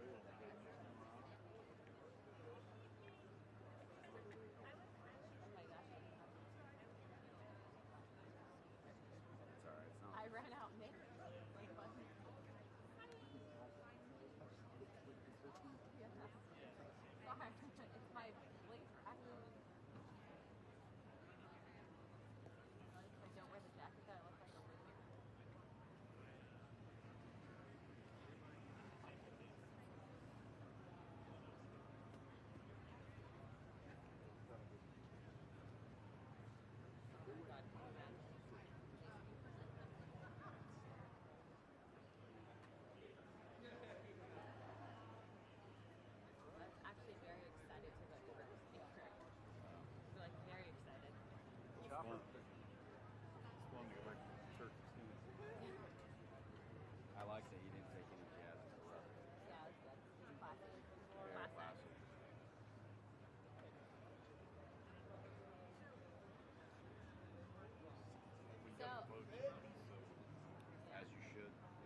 get the memo on that, brother. Yeah, they made us sit out here and warm them up for today. Yeah, I'm going to get him. Make sure you make room for Steve. Oh, here he is. Right here. I guess.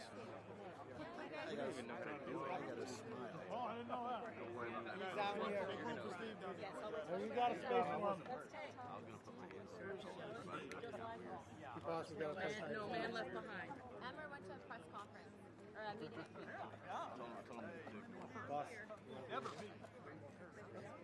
Ready? Double LA, baby.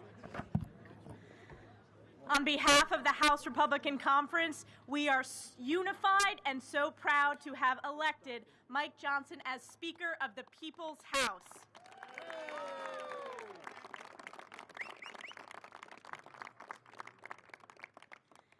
As many of you heard and the American people heard, I meant every word that I said on the House floor. I've had the opportunity to work with Mike Johnson as Vice Chair, and I was so humbled and honored to nominate him. Mike epitomizes servant leadership.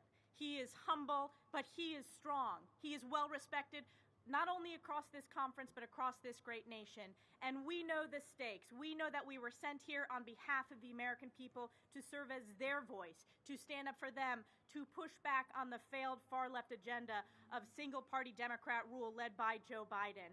So we are here unified in strength to reopen the People's House, and I'm so excited to turn it over to my colleague, Tom Emmer from Minnesota, our whip. Thank you, Elise. Good afternoon, everyone. Good afternoon, everyone. Thank you for bearing with us. I know it's been a long few weeks. From an outside point of view, these last few weeks probably look like total chaos, confusion, no end in sight. But from my perspective, this is one of the greatest experiences in the recent history of our republic. While speakers' races for the last 100 years have been conducted behind closed doors, filled with political promises and tyrannical threats against anyone who would not fall in line, the speakers' races under our House Republican majority have been open, honest, transparent, and a true display of what democracy looks like in action. It took a while for us to get here, but our conference has shown that we achieved tremendous success when we work together as a team. And I couldn't be more proud to be part of this team with our new Speaker of the House, Mike Johnson, leading the way. Mike is a strong man of faith, a constitutional conservative, and a fierce fighter for our Republican common sense agenda. He has been a leading force on the Judiciary Committee, where he has defended Americans' individual liberties while fighting back against the Democrats' radical agenda and the Biden family's culture of corruption. He has been an important leader in our conference for nearly 3 years as vice chairman. And as Speaker, I know Mike will keep our majority united as we continue to deliver on the commitments we've made to our constituents.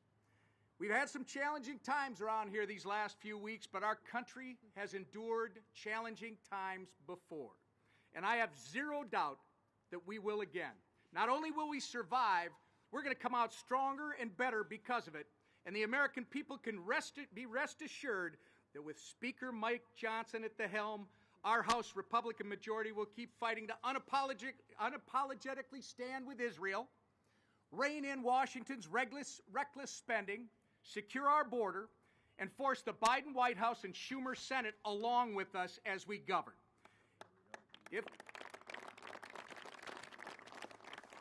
If these last few weeks have proven anything, it's that we will never stop fighting. We will never give up. And I firmly believe that with House Republicans now united and ready to get back to work, as our new Speaker-elect said, our best days lie ahead. And with that, I'm going to introduce the other legend from Louisiana, our Majority Leader, Steve Scalise. Thank you, Whip. Well, this is a great day. This is a day that's been coming for a long time. You know, if you think about what's happened these last 3 weeks, while a lot of people outside of Washington talk about dysfunction, this great group of men and women behind me have been talking about how to fix what's broken in Washington. And hasn't that discussion been coming for way too long? That's what this last 3 weeks has been about. That's what we have been struggling through. That's what we've been working towards, and we resolved it today by electing Mike Johnson as our next speaker. And what Mike laid out was a vision. It wasn't just core principles that he talked about today on the House floor so eloquently, but a vision for how we get not just the House back operating, but how we get Washington working better, how we fix this broken institution, and how symbolic. Mike talked in the House chamber about the symbolism of the House chamber, Moses, In God We Trust, right above the Speaker's rostrum. So many other symbols, Washington, Lafayette, the history of some of the great battles, passing the 13th Amendment in that chamber. But if you look up at this Capitol dome that serves as a beacon to so many, not just here in America, but all around the world, interestingly, the last 3 weeks, the Statue of Freedom was covered in scaffolding. Just like we have been doing construction to fix this broken institution, how symbolic that the scaffolding is now coming down as we elected a new speaker to fix this institution that's had problems for decades that needed to be addressed and went ignored for way too long. I have seen this man in action since I was a state representative. For those people that don't know Mike Johnson, maybe they're looking to Google, maybe they're looking to other places. But those of us who have known Mike Johnson for a long time, and I've known him maybe longer than most, I've seen a commitment, a self-service commitment to things bigger than himself, going back to my days in the State House and when he came to Congress. Those same principles followed him. His belief, his faith that drives him so deeply, that some actually mock him for. Those are the principles that make this country so great. Those are the principles that cause people who believe in freedom all around the world to look up at that Statue of Freedom as a beacon of hope for all around the world. And what Mike Johnson is going to do for us and our country, getting us back on track. We are just getting started, but people are going to come to know and love what he represents because he fights for things bigger than himself and people who have been ignored for way too long. It is my great privilege to introduce the 45th Speaker of the House, my dear friend, Mike Johnson, the Speaker.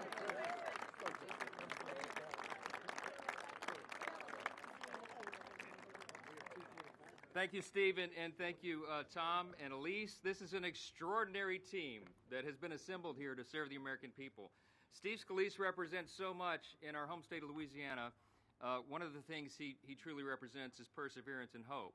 And as he was talking here just a moment ago, I was reminded of the scripture that says suffering produces perseverance, perseverance produces character, and character produces hope. What we need in this country is more hope. The people have lost their faith in our institutions. Their faith is at an all-time low.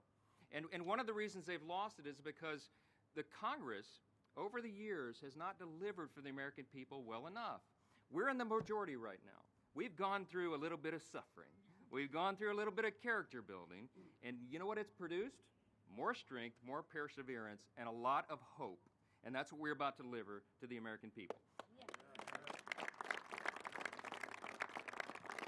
We're going to speak with clarity and conviction and consistency to the American people. We're going to tell them what we're for, what agenda we are pursuing, and why it is best for every American, why it will give them more liberty, opportunity, and security. We're going to speak to that clearly. We're going to act consistently, and we're going to exhibit two things here, trust and teamwork. And this group will deliver for the American people. I said it in the chamber, and I will say it here. We're going to govern well, and I think the people are going to be very pleased with those results. We're so grateful. I'm so grateful and so humbled to have gotten a unanimous vote on the floor by all of my colleagues here.